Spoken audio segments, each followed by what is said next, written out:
আগের ব্লগটাতে তো তোমরা নিশ্চয়ই দেখেছো যে আমরা লামডিং এসেছিলাম। তো এই ব্লগটাতে তোমাদের সাথে শেয়ার করব। মন্দিরে গিয়েছিলাম, তারপর কোন হোটেলে থাকছি সেটাও তোমাদের সাথে শেয়ার করছি। তোমরা ব্লগটা পুরো দেখতে থাকো। এখন যাচ্ছে হচ্ছে মন্দিরের দিকে। আমরা এসেছিলাম 4টার দিকে হোটেলে, তো কিছুক্ষণ রেস্ট করে স্নান টান করে এখন যাচ্ছি আবার মন্দিরে। ভাবলাম বিকেলের ভিউটা দেখব, কারণ আমরা তো একদিনের জন্য এসেছি, কালকের দিনটা। কালকে আর মন্দিরে যে রাত্রেবেলা যেতে পারবো না, কারণ ট্রেন আছে। তাই আজকে রাত্রের ভিউটা দেখছি। তো চলো তোমরাও দেখতে থাকো। আর এই হচ্ছে হোটেলের আশেপাশে একটা মার্কেট আছে, তো ওই দিকেই আমরা যাচ্ছিলাম। তো এখন অটোতে উঠবো। তো চলো তোমরা ব্লগটা দেখতে থাকো। এখন আমরা অটোতে উঠেছি।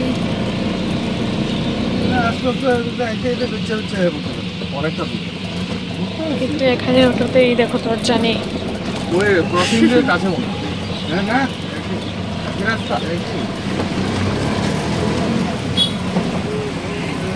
যাচ্ছি হচ্ছে মন্দিরে।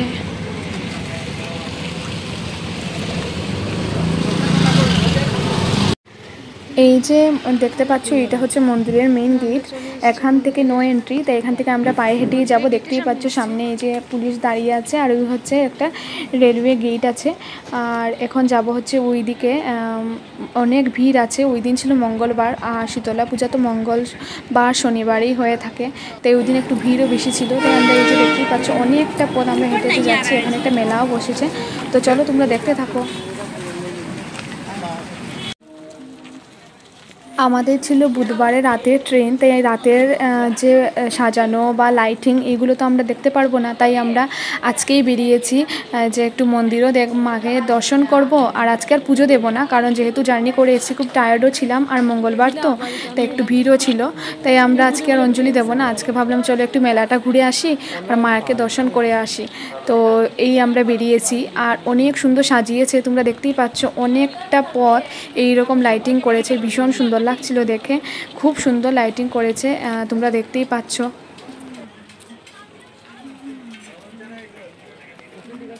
পুজোটা শুরু হয়েছে সোমবার থেকে, আর আমরা গিয়েছিলাম মঙ্গলবারে, তাই এখনও অনেক দোকানপাট খুলেনি। তোমরা দেখতেই পাচ্ছ ভিডিওতে অনেকটা দোকানপাট এখনও বন্ধ আছে, আস্তে আস্তে ওরা খুলছে।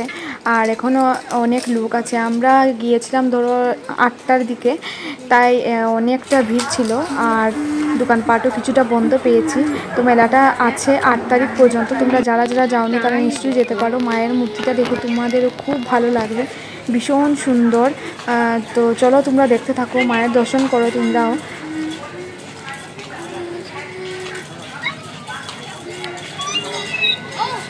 যারা অঞ্জলি দেবেন তাদের জন্য প্রসাদের ব্যবস্থা আছে। আপনারা অঞ্জলি নিন, ধীরে সুস্থে অঞ্জলি নিন। আর অঞ্জলি নিয়ে আপনাদের জন্য প্রসাদের ব্যবস্থা আছে। ধীরে ধীরে লাইনে প্রসাদ গ্রহণ করবেন। এখন অঞ্জলি হবে। যারা যারা অঞ্জলি নেবেন ওনারা কাছাকাছি থাকুন।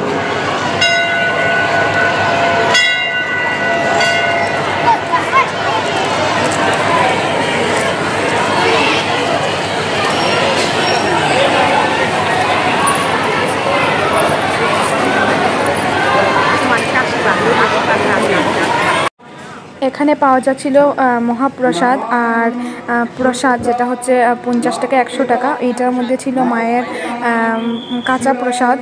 আর এখন যে দেখতে পাচ্ছ এই জায়গাতে পাওয়া যাচ্ছিল মায়ের অন্ন প্রসাদ, যেখানে ছিল 150 টাকা থেকে 200 টাকা। আমরা একটা পাতিল নিয়েছি যেটা 200 টাকা পড়েছে।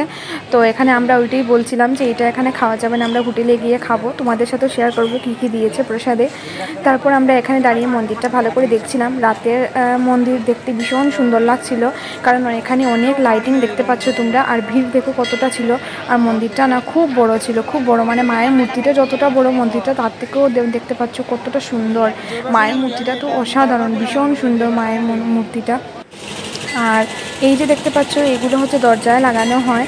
তো এখান থেকে আমরা নিয়েছি অনেকগুলো, মানে সবাইকে দেবো, তাই সবার জন্য নিয়েছি। এই যে দেখতে পাচ্ছ এখানে সবাই হাতে একটা একটা ব্যাগ আছে, অনেকগুলো নিয়েছি। এইটার দাম ছিল 150 টাকা, তাই বার্গেনিং করে আমরা 100 টাকা দিয়ে নিয়েছি। দুইটা ছিল 100 টাকা, মানে দরজার সামনে লাগানো হয়। বা এই যে দেখতে পাচ্ছ লটকানগুলো ভীষণ সুন্দর লাগছিলো এগুলো। তো কালারফুল ছিল, তো এইগুলো নিয়েছি। তারপর এখন আমরা যাচ্ছি মেলা থেকে, এই যে মেলা ঘুরিয়ে তারপর মন্দির দর্শন করে আমরা যাচ্ছিলাম বাহির পথের দিকে, মানে যেদিকে প্রবেশ করা ওইদিকে আর বেরোতে পারবো না, অন্য একটা রাস্তা আছে, তো ওইদিকে আমরা বেরোচ্ছি। আর এখানে এই যে দেখতেই পাচ্ছি অনেকগুলো দোকান ছিল। তারপর আমরা এই দোকান থেকে একটু চাট, তারপর এখান থেকে চাউমিন খেয়েছি, লেগ পিস খেয়েছি। আর এখানে ছিল একটা পাপড়ি চাটের দোকান, তো এখান থেকে পাপড়ি চাটও খেয়েছি। পাপড়ি চাটটা ভালো ছিল, কিন্তু এখানে না, আমি দেখতে পেলাম আমাদের শিলচর থেকে দামটা অনেক বেশি এখানে সব কিছুরই। মেলাতে যা যা জিনিস দেখেছি পছন্দ হয়েছে, তাই একটু দাম দর করলাম। তখন দেখলাম এখানে জিনিসগুলোর দাম একটু বেশি, যেহেতু হয়তো পাহাড়ি সাইড বলে একটু দাম বেশি। কিন্তু আমরা অনেকগুলো এখান থেকে খাওয়া দাওয়া করেছি, আর কেনাকাটা তো দেখতেই পেয়েছো, এইগুলোই নিয়েছি, আর কিছু নিইনি। আর এখন যাচ্ছি হচ্ছে আমরা হোটেলের দিকে। আর আমরা যাওয়ার সময় তো গিয়েছিলাম অটো করে, আর এখন যাচ্ছি হেঁটে, কারণ একদম সামনে। আমরা তো প্রথমে বুঝতে পারিনি যে হোটেল থেকে মায়ের মন্দিরটা একদম কাছাকাছি, তাই আমরা অটো করে গিয়েছিলাম, 20 টাকা করে নিয়েছিল জনে। আর এখন যেহেতু বুঝতে পেরেছি যে মন্দির থেকে হোটেলটা সামনে, তাই আমরা পায়ে হেঁটেই যাচ্ছি। আর এখানে অনেক ভিড় ছিল, তাই কোনো অসুবিধা হয়নি, সবার সাথে আমরাও হেঁটে হেঁটে হোটেল পর্যন্ত গিয়েছি। তো চলো তোমরাও দেখতে থাকো। আর এখনও লোকেরা যাচ্ছে মন্দিরে মায়ের দর্শন করতে, তো চলো তোমরা ব্লগটা দেখতে থাকো। এখন আমরা প্রসাদ খাচ্ছি, তোমরা আগে তো দেখেছিলে, প্রসাদ নিয়েছি পাতিলে করে। তো এই যে আমরা এখন প্লেটে করে প্রসাদ খাচ্ছি। অন্য প্রসাদ ছিল, এখানে অনেক কিছু ছিল, পনির ছিল, সজনার একটা তরকারি ছিল, টক মিষ্টান্ন আছে, অনেক কিছু ছিল।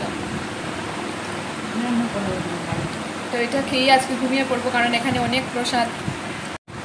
তো দেখা হচ্ছে কালকের ব্লগে, তোমরা পাশে থেকো, টাটা।